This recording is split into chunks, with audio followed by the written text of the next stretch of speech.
You do not, drunk or not, say that. So that night happens. It all hell breaks loose. Like, you think that David's getting ready to get his, listen, you think he's getting ready to get tore up. But luckily enough, Chris and Nikki are able to diffuse that, enough where David doesn't get punched in the mouth the way he probably should have for saying it. But you speed past a little bit. It's like the next day or so, and David doesn't apologize to anybody. He doesn't say anything to anybody. He finally gets out with Annie, and he apologizes to Annie before he apologizes to anyone else. And for me, I feel like when you're staying in someone's home rent free, you should definitely address them when you see them. As soon as you see them, hey guys, can I talk to you? I need to apologize. David did no such thing. He didn't open his mouth. He tried to act like he didn't remember anything that happened. Yet when he talked to Annie, he remembers everything. Annie says to him, listen, you need to not drink until the wedding. And to me, I don't know if Annie knows what alcoholism is, because he needs to not drink at all, or you're just going to let him get drunk, because there is no in between when you have alcoholism. There is no way to salvage that. He just needs to not drink, or you just need to get over the fact that when he drinks to get completely drunk. There's no middle ground. He doesn't have any control. Sorry. Nobody told her that. I get it, but that's the reality of the situation. But those are my opinions. Anyway, forward up some. This is when we get to the place where Annie finally tells Nicole that, your husband sponsors me. He's my sponsor, and you guys are responsible for me for 10 years.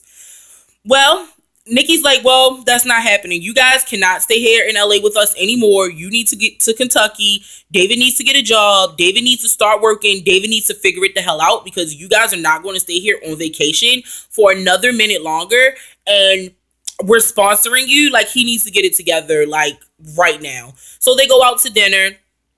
Nikki and Chris have this discussion with David. Like, I didn't know, Nikki saying, I didn't know that I was like financially responsible for her. We were financially responsible for her. No one told me that. And David's like, well, I thought Chris would have told you, you're his wife.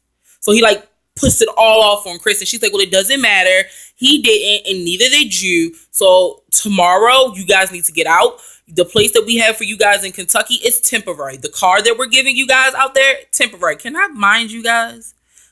Chris and Nikki are really, really nice, because they went to Kentucky with nothing. Nothing. Like, in my head, all that money we put out for you guys in Thailand, that was Kentucky. Okay?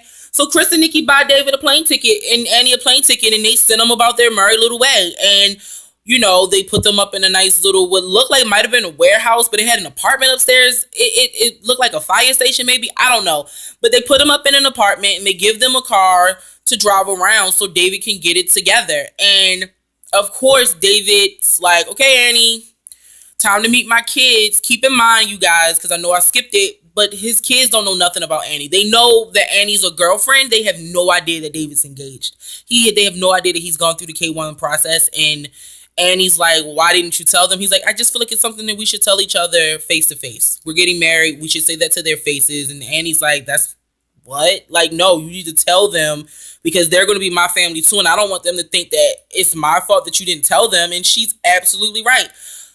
But whatever, David arranges this meeting with his 24-year-old daughter and his 18-year-old or 16-year-old son. I think he was 16. And I think, no, maybe 18. I'll reference it again. But his son, and they're at dinner, and right then and there, Ashley sees the engagement rings on both of their fingers, and she's like, so what, are you two married? Are you engaged or something? Like, what's with the rings? And he was like choking on his food, his drink, because he's like, oh, we're just gonna not even gonna talk and try to catch up. And Ashley's like, well, he's like, well, yeah, Ash, we're getting married. We got another, I think at this point it was maybe like 3 weeks or 2 weeks out from the situation. Like, yeah, so we're getting married. And Ash is like, what the F? You leave your kids, you backpack across China and Thailand, and we don't meet this woman, you don't Skype with us. It's like with her, and we've only like FaceTimed her maybe once, and now you're telling us that you're getting married. Like, is that why you came back to the States? Because you just want us to accept her and be okay? And she's rightfully pissed off. Like, as a dad, you just left me. You left me. And yeah, I get that you got to live your life, but did you have to live your life in Thailand? Did you have to live your life so far away? Like, For real? So Ashley gets pissed off. They have words with each other. Ashley's asking some questions to Annie, like, do you think he's going to take care of your kids if he would just be willing to leave us like that? Annie's like, I can only hope. David says something to Ashley. She throws a drink in his face and she walks off. Okay. Cool. So some days go past, I have to believe, and finally, David's like, listen, Annie, I want you to go talk to Ashley. I think that's a bad idea, by the way. So he sends her off to go talk to Ashley, unfreaking supervised, and Ashley drops a bomb on all of us. My dad and my mom got a divorce because my father was a cheater. He used to pay and sleep with prostitutes, and he's an alcoholic. He has anger issues, and he drinks too much, and especially angry when he drinks too much. And Annie's just like thrown for a loop because David has gone out of his way to say nothing about his past and to feel the need to not talk about it. And the way that he felt like he discussed it and saying, well, I have a past. Not going into any details, just saying to her, I have a past and the past is the past, so let's just move on. And Annie doesn't know any better and doesn't realize that's code for I fucked up a lot. And I don't want to talk about it because you might run if I tell you too much. So Annie gets mad. Annie goes. Chris and Nikki are in town at this point because the wedding is coming up. So, and honestly, at this point, Chris and Nikki are really Annie's best friends. She doesn't really know anybody, and she has grown to love them so much. So her and David have this big blowout, and David kicks her out, and she goes to go stay with Nikki and Chris. Like, they come pick her up, and that's where she stays. And so they finally meet up the next day after this big blow up that no one got to see on camera. It's always the good stuff when the cameras aren't rolling. Anyway, so the two of them meet up, and David's just like, listen, you're either going to come back with me or you're not. And Annie's like, I have a right to have feelings. I have a right to be mad. I have a right to try to process and like digest all the crap that your daughter said to me. And he's like, well, what did my daughter say? And of course she goes, you cheated on her mother. And he's like, yeah, well, I told you I had a past. You have a past. She said, yeah, but I never cheated on anybody. Like, of course I have a past. We all do. But like, your past is something that should be talked about because it determines how I'm going to feel. So David's like, well, whatever. You've already made your choice. Apparently, you want to go stay with Chris and Nikki. And if you do that, you'll never see me again. And he like gives her ring back. Like, I bought that for you. Take the car keys. Keep in mind, she's new here. So I'm pretty sure she either A, doesn't have a driver's license, or B, I don't even know if she would know how to drive here in America. Like, just saying. He gives her the truck keys and like, go, take the truck back to them, leave, blah, blah, blah. And she's like, okay, like, I have a right to be mad. I have a right to be upset. And he's just not trying to hear it. And then maybe like 5 or 10 minutes go past. He walks back and he's like, I want to talk to her. Like, he tells the producers, like, bring her up here to this, like, to this restaurant. I want to talk to her. I need to have this conversation with her. And he like goes from like being really, really mad and really manipulative to like crying. Like, I don't want to lose you and I don't want to do this. David is so fucking manipulative. Like, sorry, y'all. Like, I know my videos probably, they not going to be friendly all the time. But he's so manipulative. He dangles that visa and the idea of her not being able to pay, like, care for her family back in Thailand. He dangles that over her head and makes her want to tolerate him so that she can take care of her family. And he knows it. He knows what this is. He knows why she's putting up with his crap. And he dangles that in her face. So anyway, they make up. And then the next time we see them, she's going shopping for a wedding dress. And he's like, listen, I'm giving you a $200 budget for this wedding dress. And I just sat there, confused as fuck, because I didn't understand. Unless it was going out of... let me not get that wrong. I know that wedding dresses can be $100 or so. David's Bridal's always got them bomb sales, so I'm just saying. But I can't... That wasn't David's Bridal's, is what I'm saying here. Like, that looked like there was like a small boutique, and she didn't have it, but she ultimately finds this really pretty dress. And it was like $313, which still isn't bad. It was like $100 over, whatever his allowed budget was. And she goes to pay for the dress, and the card gets declined because it's an international card.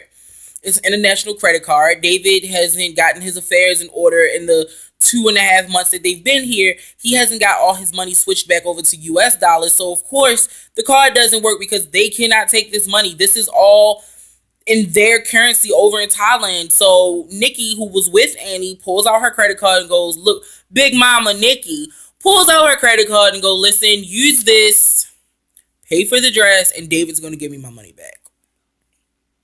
So again, David fails, and Nikki and Chris steps up with their financial means and helps her. And you just got to feel bad for her because it's embarrassing that the person that you're about to marry, he really cannot take care of you the way he said he would. And it's almost like you want to just be a goddamn sister wife. Like, you almost just want to just go be with Chris, because I think I would just want to go be with Chris. Like, if that is who financially is going to support me, then I might as well give my time and energy to the person who is financially supporting me, because it's like, yeah, I love you, but love ain't enough sometimes. You know what I mean? Like, I want to love you, but I don't want to love you and be living in a cardboard box or living off of your friend. If we're going to live off of your friend, then that's probably where I should be. And I know people are going to be like, oh my God, Keita, how could you say that? That's so fucked up. Marriages. Listen, I've been in situations where we haven't had as a team, but we figure it out without having to rely on people too much. But if somebody had to always pay for us, like all the time, then what are we doing? Like, what are we doing? Or what are you doing? Because I can't work. Like, if I was in Annie's place, like, she can't work for 6 months.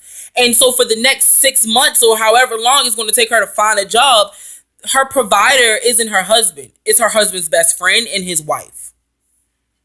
So I'm saying you might as well go be there. She probably didn't expect that. David tells her all, like, he drops bombs on her every time they speak to each other. She's always like last minute. So anyway, y'all, this video is running hella long, so I probably will ultimately end up breaking this into 2 parts. So, all right then. So,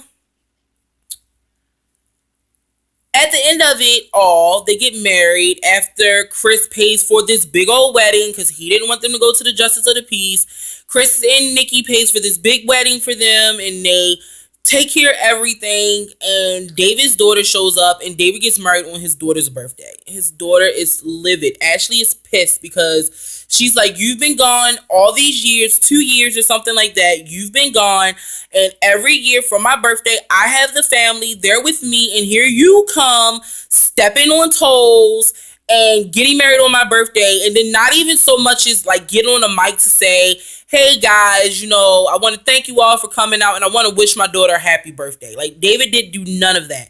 And David's like, Ashley thinks it's about her, but it's about Annie. And on levels, he's right. It's Annie's wedding day, but this is your kid, and the least you could have done for your kid is had everybody sing happy goddamn birthday.